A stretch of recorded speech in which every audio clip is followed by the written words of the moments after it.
My boyfriend had car trouble and called me for help, then had the audacity to tell me not to womansplain to him and just fix the problem, so I left him ditched on the side of the road and told him to get a real mechanic to fix it. Posted by you/GermanCat34.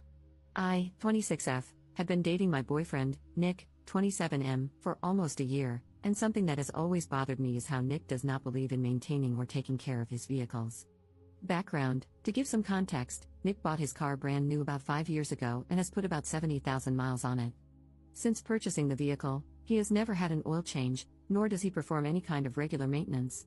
I want to clarify that Nick's refusal to maintain his vehicle is not due to financial insecurity. He has an incredible job that pays him very well. As a hobby and side job, I like to restore vehicles for profit. I am by no means a mechanic. I mostly clean up vehicles, do bodywork, and paint restoration.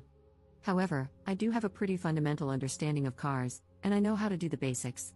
The story: Nick called me yesterday on my day off, telling me he was about 10 minutes away from my house and had a flat tire. He asked if I could come help him out. I grabbed my tool bag and headed out.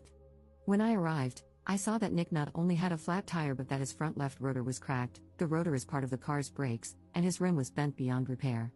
I told Nick his car was undrivable and that he needed to call a tow truck.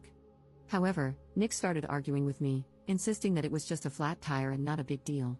I tried showing Nick how severe the damage was, but he insisted I was overreacting and that he just needed me to change the tire. I refused. In Nick's own words, I started mothering him about how poorly he takes care of his car. The argument escalated, and Nick lashed out, saying things like, "Just because you have a set of pink tools and watch YouTube doesn't make you an effing mechanic."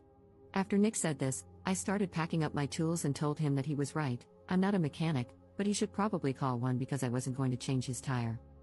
I left Nick on the side of the road, and now he's refusing to talk to me until I apologize for abandoning him. Am I the jerk here?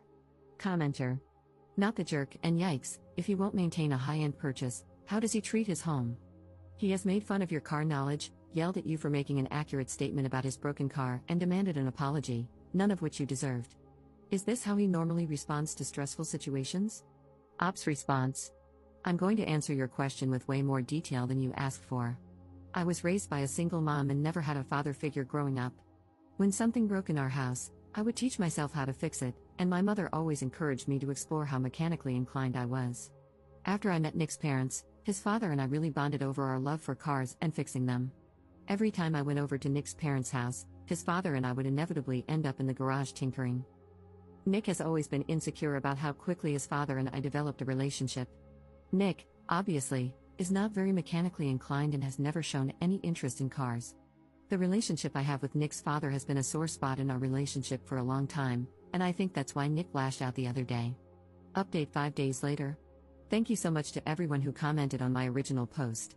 I spent a few days reading all of your comments and taking some time to self-reflect. Vehicle update: Nick drove a Nissan Versa, and after I left him on the side of the road, he ended up calling a tow truck/mobile mechanic. When the actual mechanic arrived, he told Nick everything I had already explained to him. The mechanic also refused to change his tire and said he would only tow the car to a repair shop. Nick refused to share the full extent of the damage to his vehicle with me, but it must have been pretty bad because, instead of repairing his Nissan and wasting all that money, he decided to buy a new car. Relationship update: earlier today, I invited Nick over for dinner. I spent the whole day cooking and baking his favorite dishes: braised oxtail soup, drunken potatoes, and tiramisu for dessert.